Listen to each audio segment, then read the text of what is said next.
আসসালামু আলাইকুম। হ্যালো বন্ধুরা, আমরা এখন যে জায়গাটিতে রয়েছি এটি হচ্ছে নরসিংদী জেলার পলাশ থানার গোড়াশালে অবস্থিত। গোড়াশাল ফ্ল্যাগ নামে পরিচিত। এটি হচ্ছে বাংলাদেশের প্রথম একমাত্র দোতলা রেল স্টেশন। আজকে এই রেল স্টেশন আপনাদের দেখাবো ও জানবো ইতিহাস।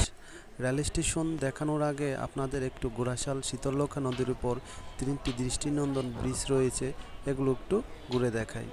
আপনারা যারা ব্রিজে ঘুরতে আসবেন সবাই একটু সচেতন থাকবেন। রেল ব্রিজ দিয়ে হাঁটার সময় যে কোনো সময় ট্রেন আসতে পারে, আপনি একটু সচেতন না থাকলে ঘটতে পারে দুর্ঘটনা।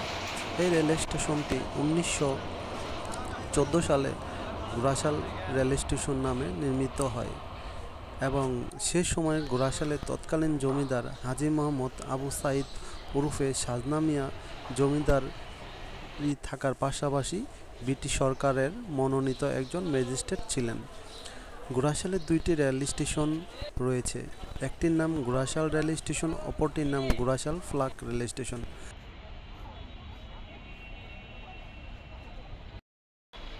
স্টেশন সিঁড়ি দিয়ে ওঠানামার সময় ভিতরে কিন্তু আপনারা দেখতে পারবেন অনেক ময়লা আবর্জনায় ভর্তি। আপনারা দেখতে পাচ্ছেন যে ভিতরে কিন্তু অনেক ময়লা আবর্জনা, নোংরা। মানুষ কিন্তু এখানে প্রস্রাব পায়খানাও করে। বাংলাদেশের মধ্যে একজন জমিদারের জন্য একটি রেল স্টেশন নির্মিত হয়, সেটি হলো আমাদের গোড়াশাল ফ্ল্যাগ রেল স্টেশন।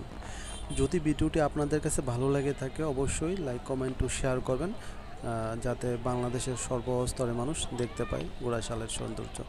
তো আজকে এই পর্যন্তই, ভালো থাকবেন। দেখা হবে নতুন কোনো ভিডিওতে, নতুন কোনো জায়গায়। আল্লাহ হাফেজ।